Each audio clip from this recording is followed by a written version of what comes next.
आकाशवाणी भोपाल से प्रस्तुत हैं प्रादेशिक समाचार।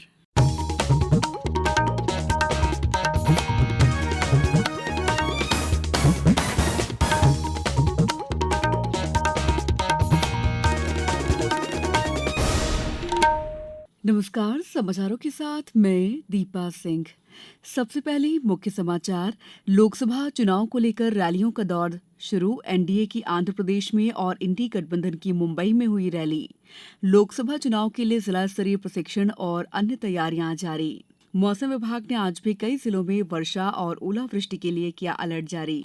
और WPL क्रिकेट में रॉयल चैलेंजर्स बेंगलुरु ने दिल्ली कैपिटल्स को हराकर जीता खिताब। अब समाचार विस्तार से। लोकसभा चुनाव को लेकर भाजपा और इंडी गठबंधन ने रैलियों का आयोजन शुरू कर दिया है। प्रधानमंत्री नरेंद्र मोदी ने आंध्र प्रदेश के पालनाडु में एनडीए की चुनावी रैली को संबोधित करते हुए कल कहा कि एनडीए गठबंधन क्षेत्रीय आकांक्षाओं और राष्ट्रीय विकास को लेकर आगे बढ़ रहा है। उन्होंने कहा कि एनडीए का उद्देश्य विकसित भारत के लिए विकसित आंध्र प्रदेश बनाना है। प्रधानमंत्री ने कहा कि सरकार किसानों की छोटी छोटी जरूरतों पर भी ध्यान दे रही है। उन्होंने कहा कि प्रधानमंत्री किसान सम्मान निधि के तहत क्षेत्र के किसानों को 700 करोड़ रुपए से अधिक धन उपलब्ध कराया जा चुका है। श्री मोदी ने यह भी कहा कि उनकी सरकार के दौरान अनेक उच्च शिक्षण संस्थाओं का उद्घाटन किया गया और आधारशिला रखी गई। उन्होंने नागरिकों का आह्वान किया है कि वे विकसित भारत के लिए डबल इंजन की सरकार को चुने। तेलुगु देशम पार्टी के प्रमुख एन चंद्रबाबू नायडू, जनसेना पार्टी प्रमुख पवन कल्याण और सभी 3 दलों के नेताओं ने चुनावी रैली में भाग लिया। वहीं कांग्रेस नेता राहुल गांधी ने वास्तविक मुद्दों से लोगों का ध्यान भटकाने के लिए केंद्र सरकार पर निशाना साधा। श्री गांधी ने कहा है कि उन्हें चुनौतीपूर्ण भारत जोड़ो यात्रा करनी पड़ी क्योंकि बेरोजगारी, हिंसा, नफरत, महंगाई, किसानों के मुद्दे, अग्निवीर मुद्दों जैसे देश को बीमार करने वाले वास्तविक मुद्दों को मीडिया द्वारा नजरअंदाज किया जा रहा था। राहुल गांधी मुंबई के प्रतिष्ठित शिवाजी पार्क में इंडिया गठबंधन की एक रैली को संबोधित कर रहे थे। रैली से पहले राहुल गांधी ने मणि भवन से अगस्त क्रांति मैदान तक न्याय संकल्प पदयात्रा का नेतृत्व किया, जो उनकी भारत जोड़ो न्याय यात्रा के समापन का प्रतीक है। किसानों की समस्याओं पर बोलते हुए राहुल गांधी ने कहा कि एनडीए सरकार कंपनियों द्वारा किसानों को उचित मुआवजा सुनिश्चित नहीं कर पाई है। गठबंधन के प्रमुख नेताओं में शिवसेना यूबीटी अध्यक्ष उद्धव ठाकरे, डीएमके प्रमुख एमके स्टैलिन, नेशनल कॉन्फ्रेंस के अध्यक्ष फारूक अब्दुल्ला, आम आदमी पार्टी नेता सौरभ भारद्वाज और पीडीपी नेता महबूबा मुफ्ती मौजूद रहे। लोकसभा निर्वाचन हेतु प्रदेश में विभिन्न तैयारियां की जा रही हैं। अशोकनगर कलेक्टर और जिला निर्वाचन अधिकारी की अध्यक्षता में एमसीएमसी और एमसीसी की बैठक आज कलेक्ट्रेट सभा कक्ष में आयोजित की जाएगी। बैठक में पेड न्यूज, इलेक्ट्रॉनिक मीडिया और प्रिंट मीडिया से संबंधित प्रकरणों के निराकरण किए जाने, विज्ञापनों के प्रमाणीकरण के संबंध में चर्चा होगी। खंडवा में मतदान दलों का प्रथम प्रशिक्षण आज से 21 मार्च तक आयोजित किया जा रहा है। मतदान दल के लिए ईवीएम के प्रशिक्षण के लिए शासकीय कन्या महाविद्यालय खंडवा सहित अन्य स्कूलों का चयन किया गया है। 3,840 कर्मचारियों को प्रशिक्षण दिया जाएगा। जिले से नियुक्त 68 मास्टर ट्रेनर द्वारा ये प्रशिक्षण प्रदान किया जाएगा। कटनी में कलेक्टर और जिला निर्वाचन अधिकारी के निर्देश पर जानकारियों के संप्रेषण, सूचनाएं देने और शिकायतों तथा समस्याओं के निराकरण हेतु कंट्रोल रूम स्थापित किया गया है। ये कंट्रोल रूम 16 मार्च से ही काम कर रहा है।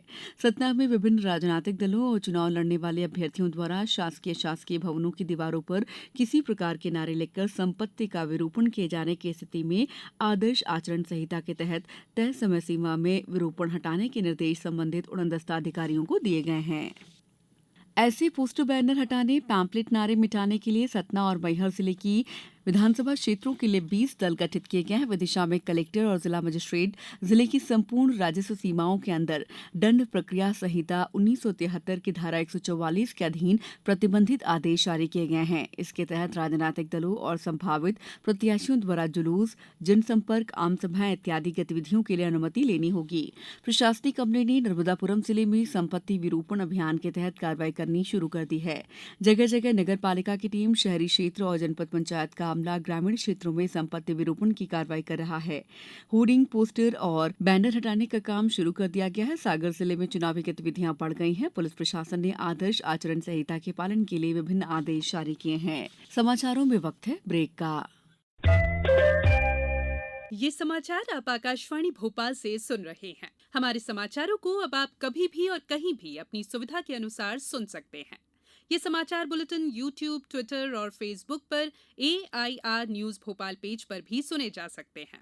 इसके अलावा आप हमारी वेबसाइट newsonair.nic.in पर अथवा AIR न्यूज ऐप पर भी समाचार सुन सकते हैं।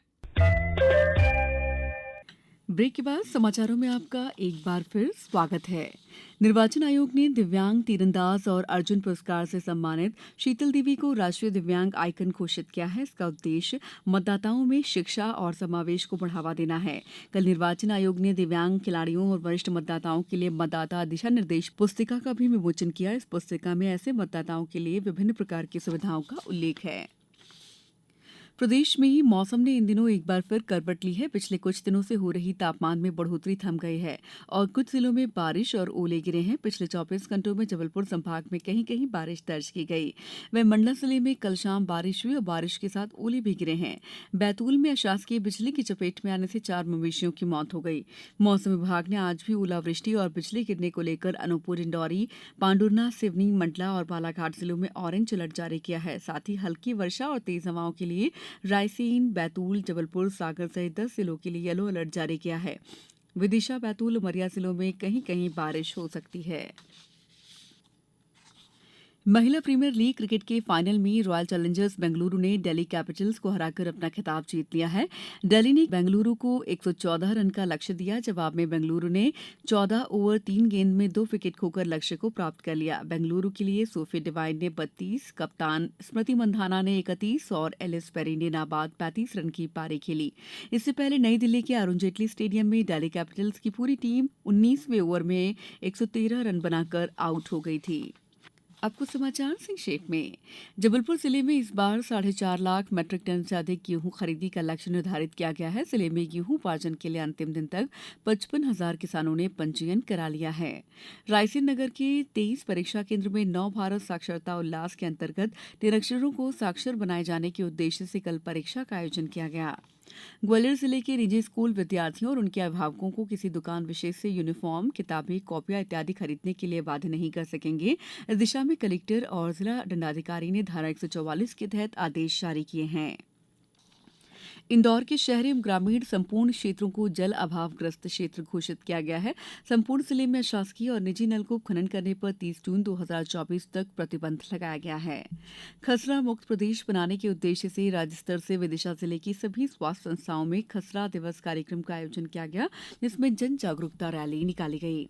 आगर मालवा में कॉटन प्रेस छावनी में आज से 3 दिनों तक राष्ट्रीय ज्योतिष सम्मेलन गीता रामायण प्रवचन का आयोजन किया जा रहा है, जिसमें देश के कई ज्योतिषाचार्य और विद्वान शामिल होंगे।